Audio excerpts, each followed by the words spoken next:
Good morning, g'day, good afternoon. It's Roger Roadside here saying hello. Hello. Listen, we're stationary today. I've been off the boil a little bit, I'll be honest.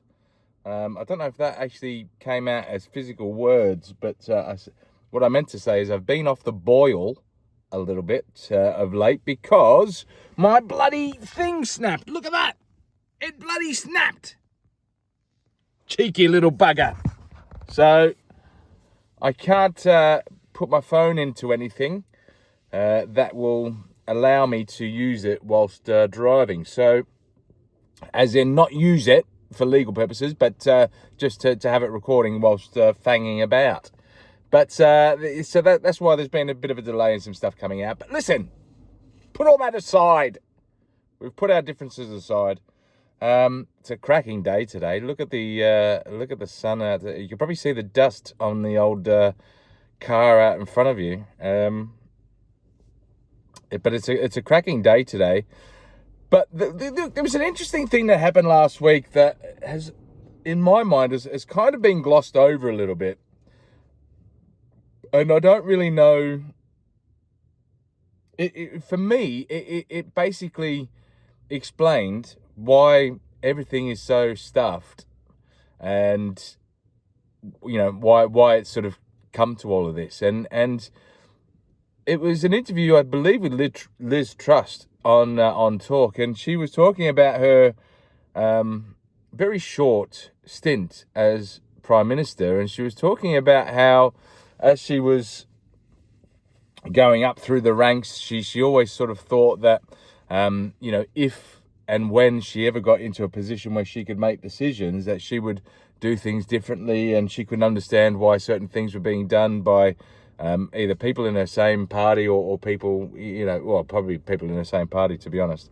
But she had to sort of toe the line. And then she got into the position where she could suddenly, she was the big boss. But she suddenly found out that it's just a ruse. It's an absolute ruse. Being Prime Minister doesn't mean anything. It is just a job title. And making decisions that affect you and I and the people of the country, what we do, how we do things, where money is spent, all that sort of stuff, is all decided upon by people in the Treasury. Thank you, Kia. That was good timing, Kia. That was like dramatic pause.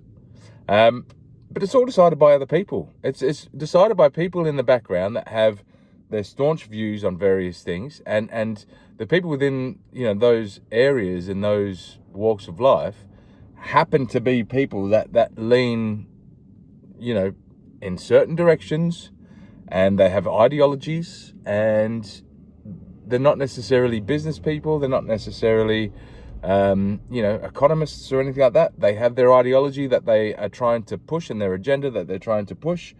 And that is being enforced on anyone who comes into power.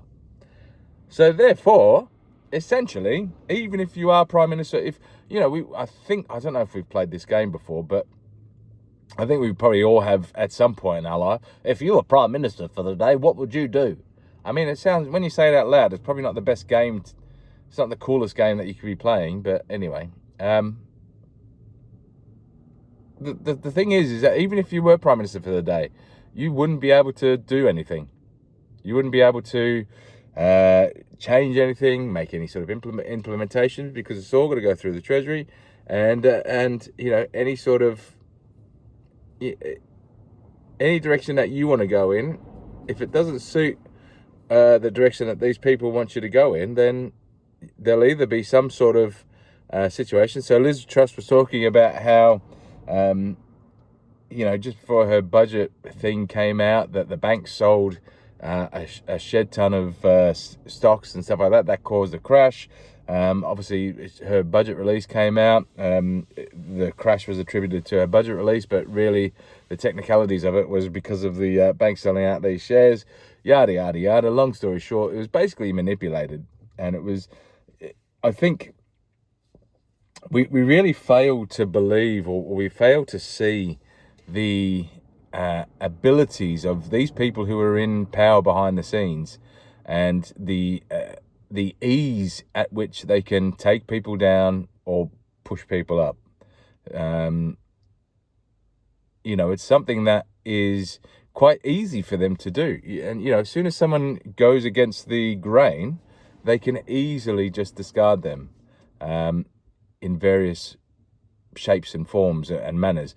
So it's one of those situations where it's just a bit of an eye-opener. And look, other than, I think it was Jeremy Kyle that did the interview with her, and it was a great interview. It was a really good insight in regards to what's happening behind the scenes, and for me it was just a bit of a unveiling of the situation. But it's just sad that point or this topic doesn't get pushed, doesn't why are we still allowing this to happen? Why is no one's sort of, it's all well and good to say we're taking the country back and we're doing this, we need to make the country better again and all that sort of stuff. But in hindsight, we need to get rid of those that are in this Treasury. We need to get rid of those who are making the decisions that aren't the Prime Minister. If we elect someone to be Prime Minister of the country, then we elect them to have sole decisional power. I don't know if decisional is a word, but let's go with it. Sole decisional power on what happens. There should be no other organisation, no other people, no other conglomerate. I think that's a word. You know what I mean. There should be no other organisation that can influence what goes on in this country. It should be down to the Prime Minister. It's not that hard. It's quite simple, really. But for some reason, we just go along, we drink our coffee, we take our kids for a walk, we drive around in our cars, we pay too much for petrol, we pay too much for this, we have a whinge, we have a moan, we go out on a Friday night, we have a couple of beers, we watch a bit of football, we sleep in on a Sunday, we have a Sunday roast, we wake up, we realise that the world's shit, we go to work, we do the stuff. We don't do anything that makes any waves, or we don't do anything that actually, I don't know. We talk about the fact that we should take a stand, and we talk about the fact that that this isn't right, and we need to come together on this, but we never do. No one ever actually does it. We just can't be bothered. And look, this is why videos like this, I know this is 8 minutes now, and look, I'm going to ask for your opinion, because I'd like to read it down below. Make sure you subscribe to the channel as well, because it really helps me out. But videos like this are quite important in the sense that they're the only opportunity for us to collectively voice our opinion and actually have physical data and examples of what people think. There's been a couple of videos that I've done where I've done them on purpose to try to really capture what people think, because it's all well and good for Sadiq Khan to come out and say London's the most safest place, but when you've then got a video that, on a channel that, you look at most of my other videos, most of them only get about 10 or so views, but then you get ones where I ask the question, do you feel safe in London? And it'll get over 1,000 views, and then it'll get 50, 60 comments, and you actually have a look at those comments, and it's people that agree that they don't feel safe. They feel like London is a shithole. They feel like it's degraded over the last decade. But yet in reality, what's happening is Sadiq Khan's getting a knighthood. Make it make sense. So that's why it is really important for you to make comments, and whilst you might think, well, it doesn't achieve anything, but it does. Look, if we get to a point where we've got 1 billion subscribers, I mean that's when are we going to get to 1 billion subscribers? But if we get to a point where we've got enough people that we can feasibly, if you get enough people to shout in a room, at some point someone's going to hear it. And what I'm trying to do is YouTube is the room, and I'm trying to get as many people in that room as possible. So, get your comments down below. What do you think? Are you concerned about the fact that someone else is, that there's other people that really run this country as opposed to the prime ministers? Does that really explain why Keir Starmer is so out of touch with things? Because really, even if he wanted to, there's not really much he could do that would,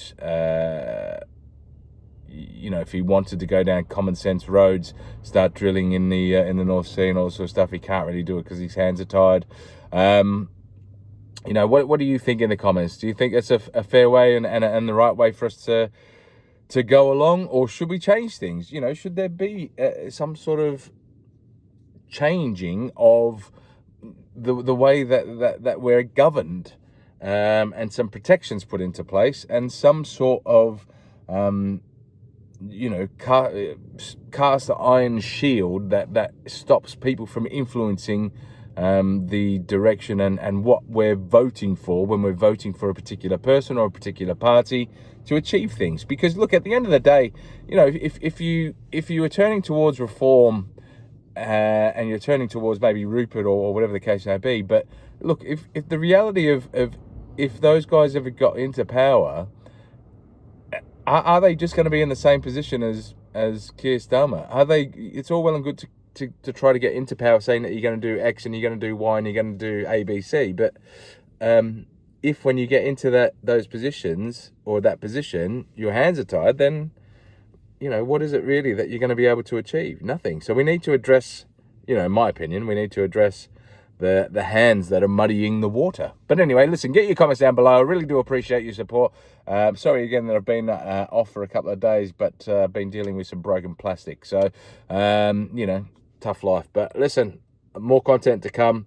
Really interested to get your comments and views. I do read through them all. They are great. And, I love the support. So thank you very much. This is Roger Roadside saying ciao for now. Ciao for now.